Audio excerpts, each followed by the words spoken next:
Boa noite. Gosto de assustar no começo. Tudo bem por aí? Trago um abraço da minha esposa, do meu filhinho. Foram para São Paulo e eu estou aqui sozinho no sul do país, né? Foram lá visitar a família dela, matar um pouco da saudade. E a gente fica em casa meio sozinho, né? Dá até uma saudade daquele choro na madrugada, né? E confesso para vocês que não tá sendo muito legal assim, né? Porque a gente acostuma tanto, né? Com a adversidade, né? Vai ter até aquele ditadinho que diz que mar tranquilo não faz bom marinheiro, né? Coisa boa, né? Então eu trago o abraço da minha esposa, que está por lá, e o Benjamin também está por lá. E eu quero hoje meditar um pouco contigo, vai abrindo aí a sua Bíblia, livro de Mateus, capítulo 16. Evangelho que escreveu Mateus 16, projeta lá para nós. Capítulo 16, a partir do versículo 13. Essa semana eu estava na empresa conversando com o pessoal e nós entramos num assunto que eu achei bem interessante, que é o efeito placebo. Já ouviu falar do efeito placebo? Vou explicar para você o que é o efeito placebo. Quando uma indústria farmacêutica vai desenvolver um novo medicamento contra uma doença, chega um ponto do desenvolvimento daquele medicamento onde tem que ser testado em seres humanos o remédio para ver se ele efetivamente é eficiente contra aquela doença, especificamente, né? Então, o que eles fazem? Eles pegam um grupo de 100 pessoas, por exemplo, 1000 pessoas, uma amostragem que tem aquela determinada doença, divide esse grupo ao meio. Metade do grupo eles dão aquele remédio que está sendo desenvolvido e a outra metade eles dão um placebo. Sabe o que é o placebo? Uma pílulazinha, um remédiozinho de açúcar. Dão um remédiozinho de açúcar para aquelas pessoas, metade dão um remédio de verdade e metade dá o remedinho de açúcar. Por que é feito esse teste? Porque a nossa mente ela é muito poderosa e aquelas pessoas, simplesmente por acreditarem que estão tomando o remédio capaz de curá-la daquela doença, pode ser curada, independente se o medicamento é verdadeiro ou não. Então é aplicado esse efeito placebo para comprovar se aquele grupo de pessoas que estava doente, que recebeu o remédio, realmente foi curado.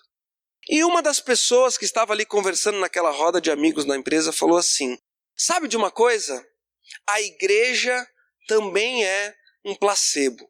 Quando ele falou isso, eu dei aquela respirada funda assim, porque ele falou assim, porque a igreja também é isso. E em si, ela não é o remédio para o problema, ela é só uma pílula de açúcar. E que se a pessoa acreditar naquilo, já vai ser curada. Aí eu olhei para ele, não me aguentei, sabe? Eu respirei fundo, falei assim, meu querido, você fala isso porque você não sabe o que é a igreja. Porque você não conhece a igreja. Você fala isso porque você não sabe o plano de Deus para com a igreja. Você não sabe a profundidade que é a igreja. Para algumas pessoas, a igreja nada mais é do que um remedinho para os problemas.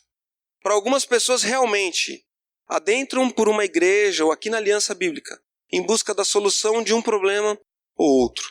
Mas quando Cristo planejou a igreja, quando a igreja nasceu no coração de Deus, foi muito mais do que simplesmente a solução de um problema específico ou outro.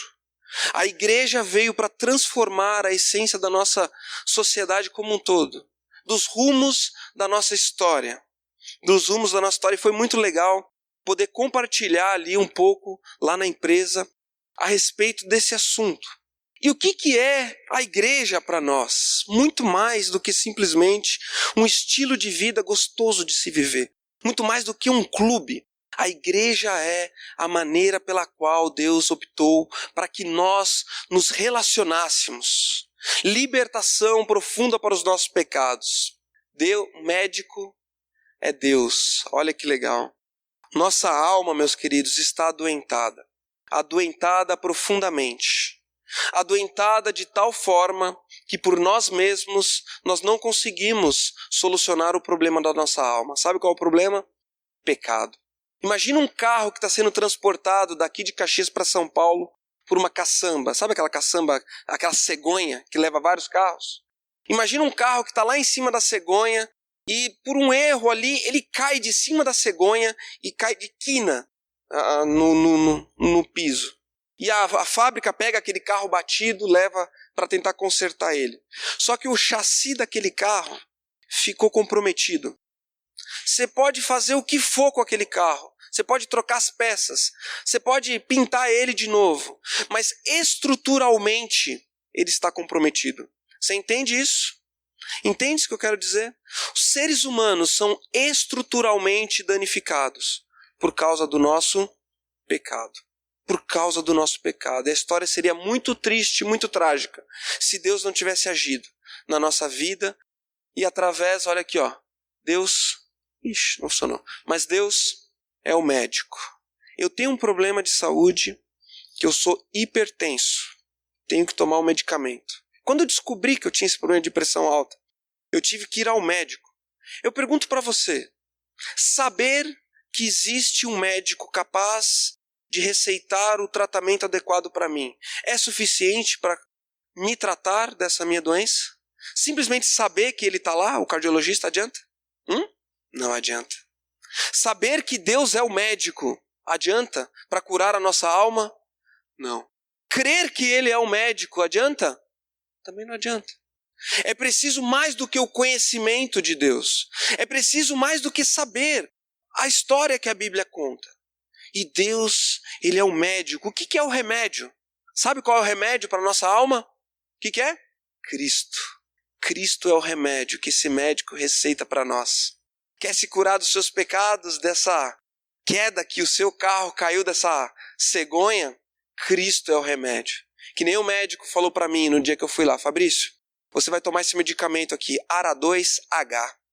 Todo dia de manhã você vai tomar esse remedinho aqui. Tome ele. Não adianta também nada eu pegar aquela receita, levar para casa e não comprar o remédio. Não adianta. Se eu não tomar esse medicamento, não vai fazer efeito nenhum. Por mais que eu saiba que aquele remédio é suficiente para manter a minha pressão arterial em dias, se eu não for na farmácia, não comprar e não tomar, não adianta nada.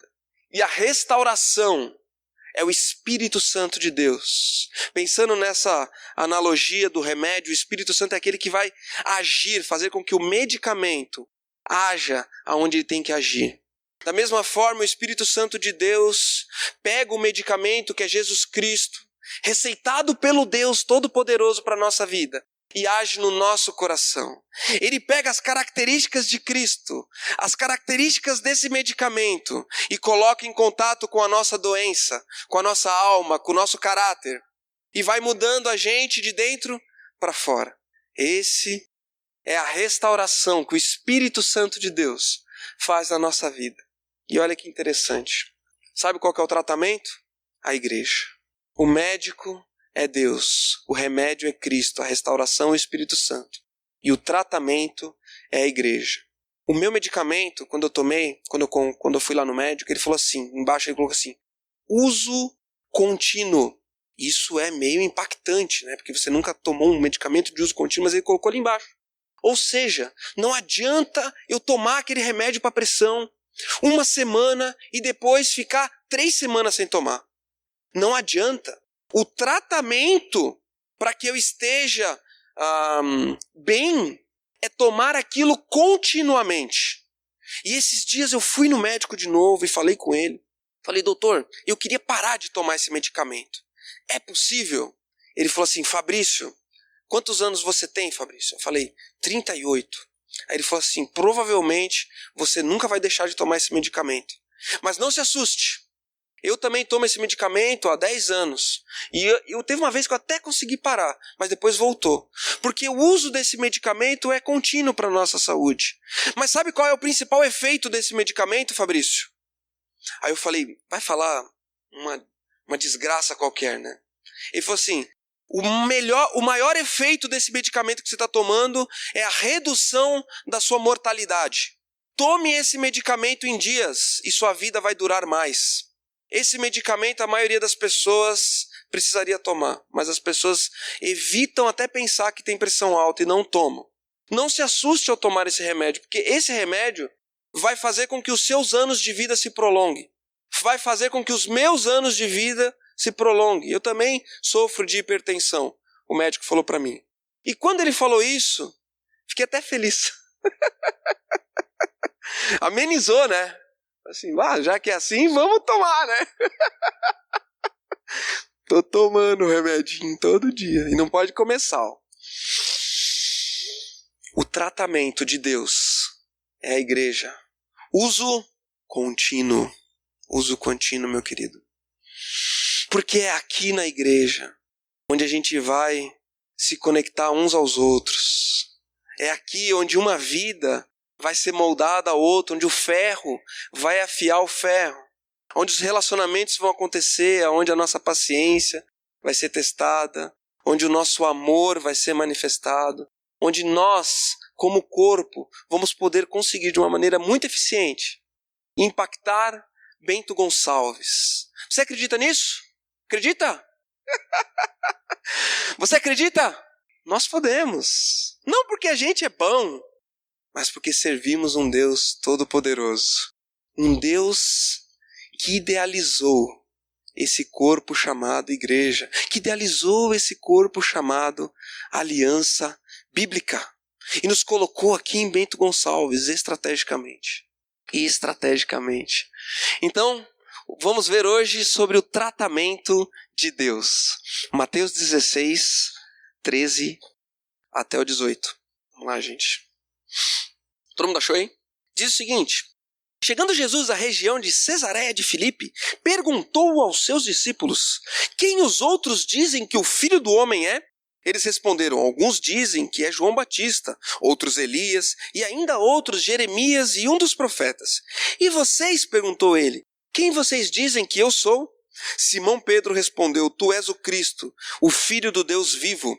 Respondeu Jesus: feliz é você, Simão, filho de Jonas, porque isso não lhe foi revelado por carne ou sangue, mas por meu Pai que estás nos céus. Eu lhe digo que você é Pedro, e sobre esta pedra edificarei a minha igreja, e as portas do Hades não poderão vencê-la. Muito bem.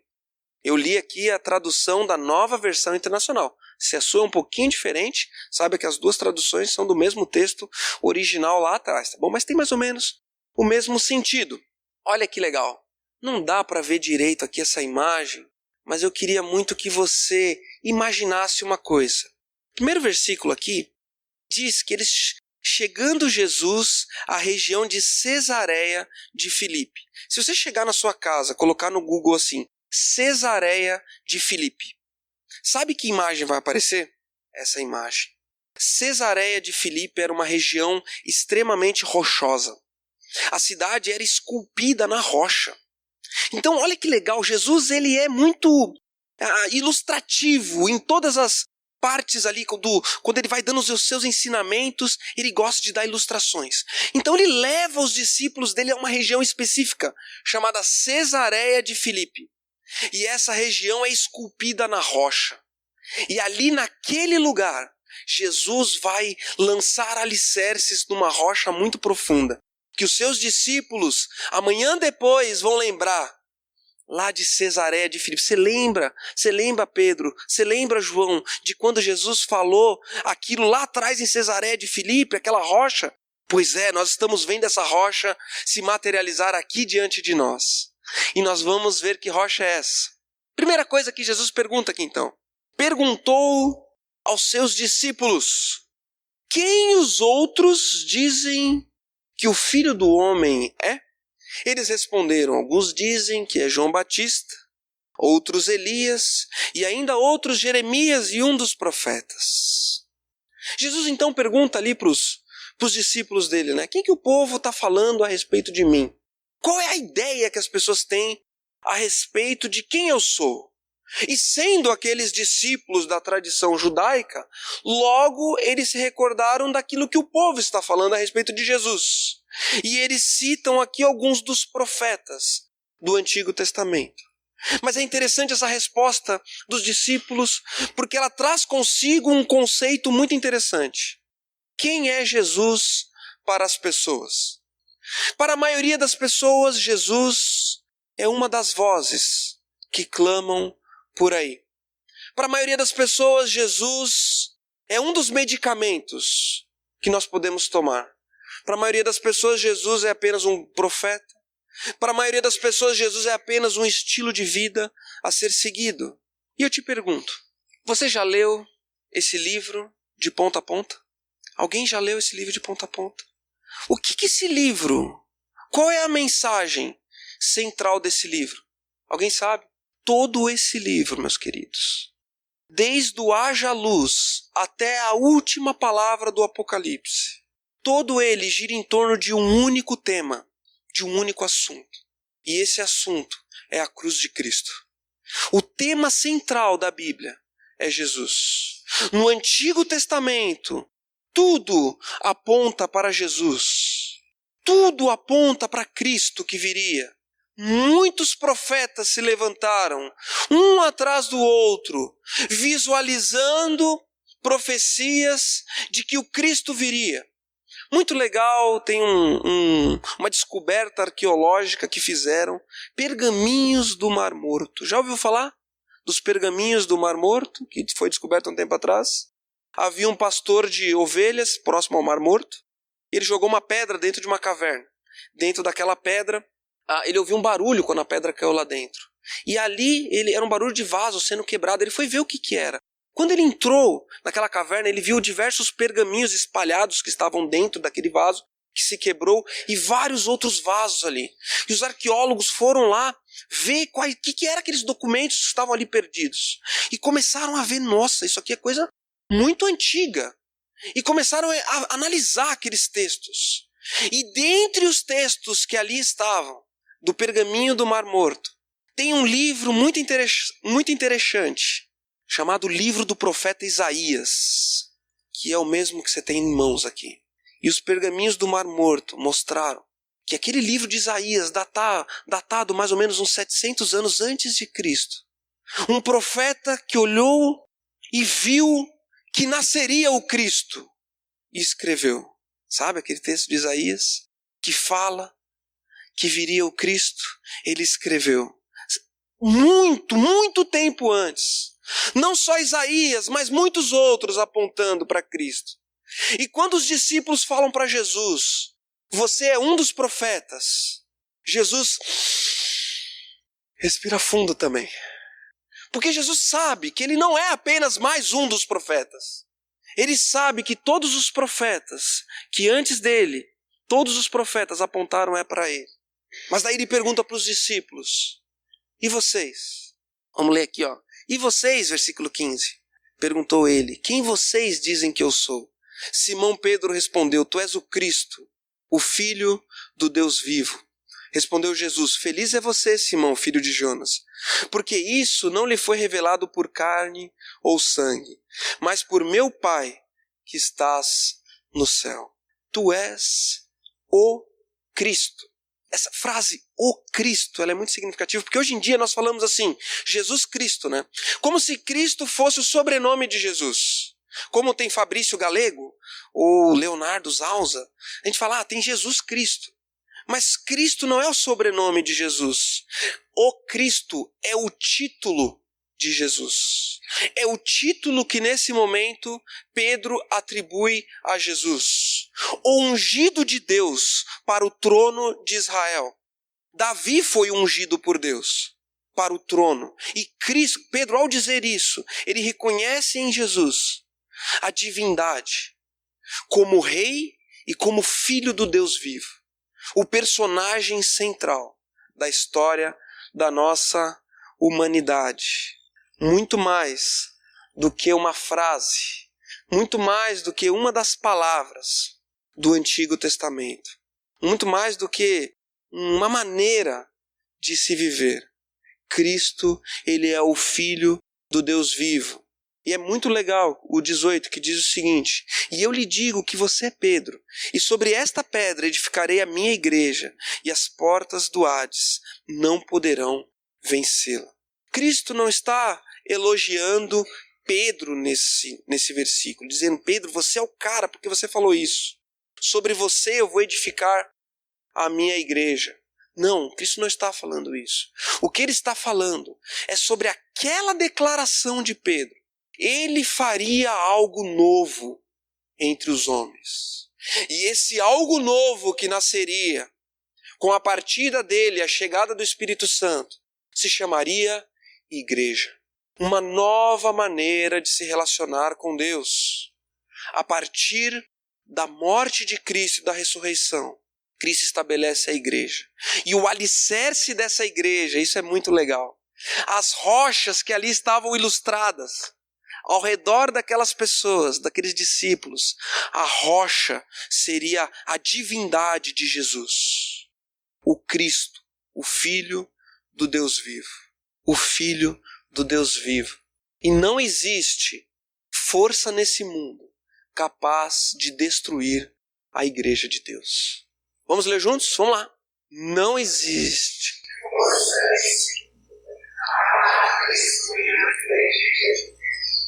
Foi o que Jesus falou. Não foi eu que falei. As portas do inferno, do Hades, não poderão vencê-la. Não poderão jamais destruir a igreja de Deus. Aquilo que se formou, aquele embrião que estava nascendo ali naquele contexto. E depois que Cristo morre e vai aos céus, o Espírito Santo é derramado naquela história do Pentecostes. E dali começa a se juntar as pessoas, os chamados cristãos. E eu botei a imagem aqui do imperador romano, porque no começo da igreja foi muito difícil para os cristãos. Muita perseguição aconteceu entre os cristãos. O imperador romano se divertia matando cristãos. Colocava eles no Coliseu e dizia: negue a sua fé, ou vocês morrerão. E eles simplesmente se recusavam a negar o Cristo. Se recusavam. Sabe por que eles se recusavam? Porque eles não poderiam negar aquilo que era a verdade. Aquilo que tinha transformado a vida deles. A nova pessoa que cada um deles tinha se transformado a partir do encontro com Cristo não podia ser negado. E eles estavam dispostos a morrer por essa verdade. E muitos morreram. Muitos morreram. E o inimigo, sabe que o diabo ao longo do tempo ele tentou dizimar a igreja de todo jeito. Mas algo interessante quanto aos cristãos.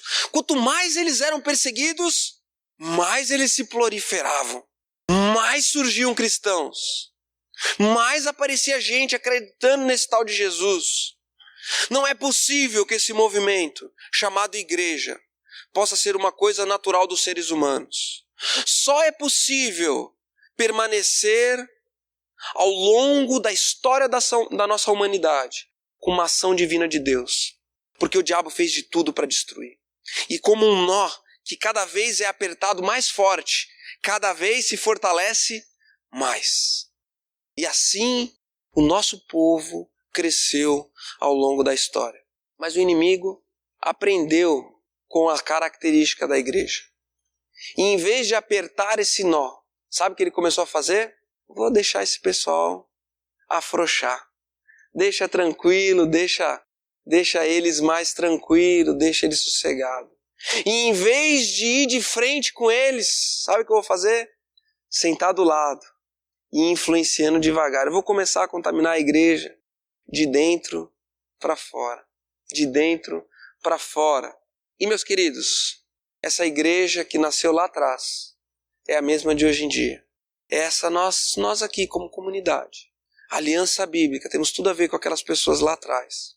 E a primeira coisa que eu e você temos que entender para ser igreja é o seguinte: o primeiro passo é passar pela cruz.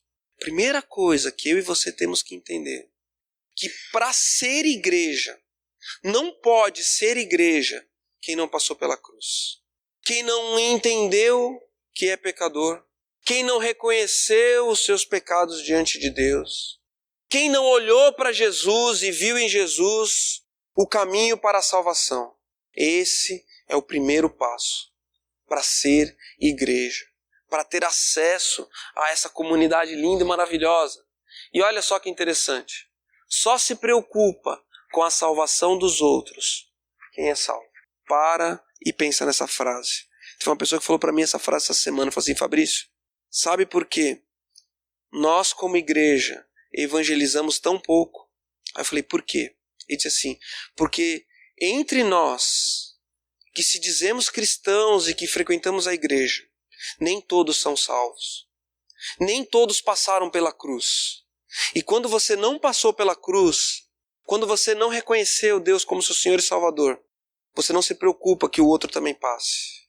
Porque se você entendeu a mensagem do Evangelho, as boas novas que Jesus anunciou, se isso mudou a sua vida, é natural desejar que aqueles que estão ao seu lado também escutem a respeito dessas boas novas. Só se preocupa com a salvação dos outros quem é salvo. Vamos ler junto? Para e pensa, vamos lá. Só se preocupa com a salvação dos outros quem é salvo. Quem é salvo. E a gente tem que olhar para a nossa vida. Eu tenho que olhar para a minha vida. Será que eu me preocupo com aquele que está do meu lado? Será que as pessoas que estão lá na minha empresa, eu quero que Cristo transforme a vida deles? Será que eu quero inseri-los no contexto da igreja? Ou eu pouco me importo com eles? E Cristo nos formou comunidade. Cada um de nós, cada membro desse corpo, entrelaçado uns aos outros, pelo laço do Espírito Santo, capacitou cada um com dons e talentos. Né? Cada um tem um talento, cada um tem um dom. E é muito legal, é que nem aqueles... Sabe, já assistiu filme de guerra? Eu acho que se eu for um dia convocado para guerra, eu acho que eu não vou nem conseguir ir, porque eu morro de medo dessas coisas. Mas eu gosto de ver aqueles filmes de guerra. E é legal quando vai o batalhão de guerra enfrentar os inimigos, que cada soldado tem uma habilidade, já viu? Tem um que fica só no rádio aqui. Esse é o da oração. Fica só no rádio, falando, né? É assim. Aí tem um outro que é o sniper, que ele fica de longe lá, só mirando nos inimigos e pá, dando um tiro lá longe. Tem um outro, tem um que fica só no helicóptero levando as pessoas. Esse é o que dá carona. Sabe, na igreja, fica pegando no grupo célula, leva aqui, leva pra lá, leva aqui, leva pra lá. Uma comunidade. Tem um médico, viu, né? Sempre tá no meio do filme de guerra, dá lá alguém toma um tiro e alguém grita, né? Médico! Médico! Aí vem ali o médico e atua ali pra fazer o curativo, né? E na igreja também tem o médico, né? Quando dá uma briga entre duas pessoas, já chama lá o fulano de tal pra apaziguar. Quem que é o médico aqui, Adelar? Você que é o médico, Adelar? Chama o médico vai lá, não, gente, para com isso, não deixa disso, tal. Às vezes, nos filmes de guerra, o cara grita assim, médico! Médico! E o médico não vem. Já viu? Porque o médico morreu. Quando falta o médico, o que faz? Morre todo mundo? Quando falta o médico, o outro soldado pega ali as bandanas ali daquele médico e ele faz o curativo. Daqui a pouco ele não vai fazer o curativo exatamente como o médico habilitado faria, mas ele dá o seu jeito de curar. Às vezes ele faria até melhor do que o médico. E se falta aquele médico por muito tempo, daqui a pouco o cara do rádio liga para a base e fala assim, manda outro médico, né? Manda outro médico porque não está dando certo. E na igreja também acontece isso. Às vezes falta o médico. Na falta do médico, todos nós podemos ser médicos, meus queridos. Todos nós. Quando falta um dom, quando alguém está faltando, você pode se colocar nessa vala, nessa brecha e fazer a diferença. E Deus vai levantar outra pessoa. Mas é muito legal, é muito bacana pensar que Deus me habilitou com certas ferramentas, com certos dons, me colocou no meio de uma igreja, para que eu possa servir. Para mim é sensacional falar aqui na frente. Para mim, eu faria isso o resto da minha vida, falando. E eu tenho certeza que no dia em que me for privada a oportunidade de ensinar, eu tenho certeza que nesse dia a minha fé vai começar a cair. Porque eu vejo que Deus, ele me formou, de certa forma, a exercer isso. E não é questão de ser melhor do que ninguém, porque cada um tem uma aptidão. Cada soldado tem o seu chamado específico. E um time ele só é completo se todos os jogadores estão jogando. Né? Eu até coloquei ali o time do remo, sabe? Todo mundo remando, né? O que está na frente ali está remando, né? Remando forte. E ele acha que todo mundo atrás dele também está remando. Ou pelo menos é a expectativa do que está na frente. Mas a grande realidade é que a maioria das igrejas, 15% está remando para frente, 70% está correndo para cima, analisando. E 15% está o quê? Remando o contrário. E às vezes nós temos dificuldade de caminhar para frente, porque se tem 15% remando para frente, 15% remando para trás, 70% sem fazer nada, o que esse barco tá? Tá parado, né? Agora imagina se os 100% estivesse remando para frente. Imagina como seria. E às vezes na igreja acontece isso também. Às vezes acontece. Sabe como é que a gente consegue descobrir se isso está acontecendo? Quando nós vamos à igreja como consumidores. Quando nós nos reunimos nesse grupo como meros consumidores da palavra. E quantas vezes eu já caí nesse problema, né? Ser alguém que chega e fica analisando o louvor, fica analisando a mensagem, assim, mas é que aqui em Bento não tem o que dizer do louvor, né? Porque o pessoal é muito hábil com os instrumentos. Mas às vezes, em outros lugares, às vezes eu vou e eu tenho a tendência natural a ficar olhando assim as pessoas como elas estão tocando. E ficar analisando se está bem ou se está mal tocado. E ao fazer isso, eu me desconecto daquilo que está acontecendo naquele momento. Que diferente seria se eu chegasse diante de Deus e falasse assim, Deus, cada uma dessas palavras é o meu coração sendo derramado diante de Ti, Pai. E eu quero cantá-las com toda a força. Tem algumas coisas que eu falo aqui no meio dessa música aqui que, nossa, eu nem consigo. Mas eu faço de cada uma dessas palavras um objetivo para a minha vida. Trabalha no meu coração, eu quero ser quebrantado. Se nós fizéssemos isso em todas as músicas que são cantadas aqui no louvor, não precisaria nem do estudo. A gente já poderia, acabou o louvor, ir para casa desafiados. Ai, não acredito que aquele cara dando aquele estudo de novo. Gente do céu, eu não posso ver, mas não acaba nunca. Eu chego aqui na Aliança e quando eu vejo que aquele cara, eu tenho vontade de ir embora, Fabrício. Eu tenho vontade de ir embora. Olha, eu não acredito que ele vai ler aquele versículo de novo. Gente, filho pródigo, não aguento mais. Às vezes é assim. Às vezes a gente tem o coração como consumidor. Essa semana outro cara falou para mim o seguinte, que ele vai na Aliança, ele vai na celebração, ele ouve a mensagem, mas é uma mensagem mais ou menos, né? Que ele é bom mesmo que ele chega em casa, aí ele vai pro YouTube. No YouTube, cara, ali sim tá as mensagens boas, cara. É cada mensagem. Eu botei até alguns aqui, ó. É pena que não dá para ler aqui, mas tem algumas. A pregação mais poderosa de todas. Tem aqui até um aqui, ó, Cláudio Duarte, conhece? Tente não rir a mensagem. Cara, é fera.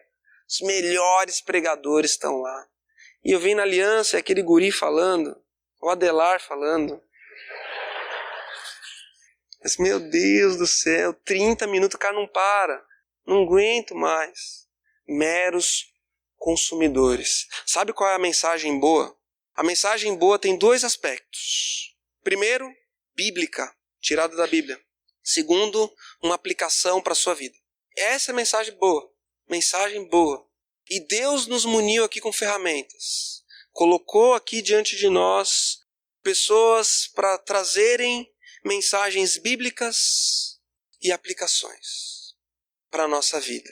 E você é o cachorro ou o gato dentro da igreja? Sabe qual é a diferença do cachorro e do gato? Crente cachorro, crente gato. O cachorro é animado, né? Alguém tem um cachorro aqui que nem esse aqui? Coloquei um Gold aqui, ó. Ele tá sempre contente, né? Não tem tempo ruim com o cachorro. Você chega de madrugada lá em casa, quem que vem te receber? O cachorro, né? O gato não. O gato, ele nem levanta da casinha dele, né? Sabem que dizem que o gato, ele só tá na casa das pessoas porque de lá ele ganha comida. Se acabar a comida na casa que o cachorro mora, você acha que o cachorro vai embora? Não. É capaz de começar a pensar, é capaz de ir buscar uma pombinha, trazer para casa. De tanto que ele é empenhado ali naquela casa. De tanto que ele ama aquela família, se empenha. Cristão cachorro. Sabe, Léo? Aquela igreja lá que você vai, cara, só tem X9. Cara, fiquei sabendo de umas coisas. O seu Léo é o cachorro, ele fala assim, Não, mas como assim, cara? Você tá doido? Eu conheço o pessoal, cara. Não, conheço, cara. Não, você tá falando de outra pessoa. Esse aí não é o Fábio que eu conheço, não. Não, eu vou lá tirar limpo. Fábio, o que é isso? Ah, cara, olha, lá onde você vai, aquele casalzinho lá, ouvi dizer de outra pessoa que me falou que aquilo ali tá cheio de problema. O cachorro fala, não, lá na igreja não, cara. Os casalzinhos lá a gente trata quando a gente vê que tá com problema. A gente vai atrás, a gente discipula. Ele defende. Já o gato. Ah, ouvi dizer ali, fulano de tal tá com problema. Você não sabe da pior, cara. Isso que você sabe, Rafa, não é nada. Se você soubesse tudo que eu sei, vou até te contar. Mas vou te contar pra você orar. Não é pra você... Não é assim? Não, é pra você orar. Cristão gato e cristão cachorro. Que tipo de cristão nós queremos ser dentro do corpo da igreja? Você está remando para frente, para trás, ou está apático? Para finalizar, meus queridos, Hebreus capítulo 10, versículo 25, diz o seguinte: não deixemos de reunir-nos como igreja, segundo o costume de alguns, mas encorajemo-nos uns aos outros, ainda mais quando vocês veem que se aproxima o dia do nosso Senhor Jesus está voltando, está chegando. E sabe por que ele vem? O dia a que se refere aqui é o dia em que Jesus volta. E você sabe por que Jesus volta? Ele volta para resgatar a sua igreja. Ele volta para resgatar a sua igreja. O cristianismo, você não pode tirar o cristão da igreja e dizer que ele continua sendo cristão, porque não existe isso. Não existe cristianismo sem igreja. Não existe ex-cristão. Um cara que era da igreja, mas não é mais. Ele pode ser uma ovelha que está perdida. Ou quem sabe ele nunca foi uma ovelha. Porque cristão mesmo entende o que Jesus fez e entende o papel dele dentro do corpo, dentro da comunidade. Você tem o seu papel, eu tenho o meu.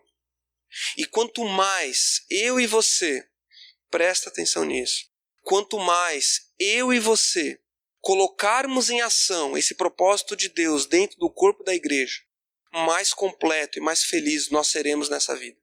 Mais realizados nós seremos. Porque a igreja é plano de Deus, a aliança bíblica é plano de Deus. E é um prazer muito grande estar aqui com vocês. E quero pertencer a esse corpo durante todos os longos anos da minha vida que ainda estão diante de mim. Amém? Vamos orar, então feche os teus olhos. Vamos falar com Deus, nosso Pai. Muito obrigado pela vida de cada um que está aqui, Pai.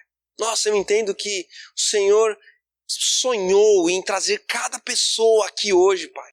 O Senhor idealizou que essas pessoas chegassem aqui hoje, dentro desse salão. Esse salão não é a igreja, Pai, nós somos a igreja. Nós somos essa união, esse grupo de pessoas que tem tudo a ver contigo, Pai. Muito obrigado pelo sacrifício de Jesus naquela cruz, de uma maneira que a gente nem consegue entender, e pela ressurreição dele, e principalmente também pelo Espírito Santo que nos foi presenteado, Pai. E Deus, eu peço, ó Pai, que cada um de nós aqui hoje, ó Deus, nos ajuda a fazer em dias esse tratamento, Pai, que é a tua igreja, é a comunidade, Pai. Que a gente não deixe de nos congregar, não deixe de nos ajuntar, Pai, porque esse é o plano do Senhor para a nossa vida, ó Pai. Nos cura, ó Pai, nos cura se aqui entre nós há diferenças, Pai, se entre nós houveram dificuldades. Nos ensina, ó Pai, os teus caminhos, que possamos realmente perdoar uns aos outros e manter firme e forte o nosso compromisso, ó Pai, com o Senhor e com a comunidade, ó Deus. Em nome de Jesus que nós oramos, Pai. Amém. Amém, meus queridos.